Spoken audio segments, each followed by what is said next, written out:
Sa gitna ng malinis at luntiang kagubatan ng Romblon, may isang halaman na halos hindi alam ng marami, ang Romblon endemic pandan.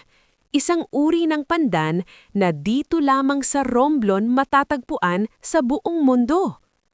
Ang espesyal na halamang ito ay may matitibay at mahahabang dahon na parang espada at mahalagang bahagi ng natural na panangga ng isla laban sa pagguho ng lupa at malalakas na bagyo. Ang Romblon pandan ay hindi lamang maganda. Ito ay kanlungan ng maliliit na hayop at insekto at tumutulong sa pagpapanatili ng balanse ng ekosistema ng isla.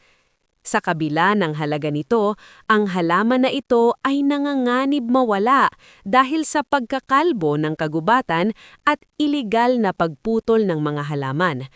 Kung mawawala ang pandan na ito, hindi lang halaman ang mawawala, bahagi ng pagkakakilanlan ng Romblon ang mawawala. Kaya ngayon, alamin natin, ipagmalaki at ipaglaban ang pambihirang yaman na ito ng Pilipinas. Tara, samahan niyo kong tuklasin ang mga kakaibang yaman ng Pilipinas. Like, share, and subscribe.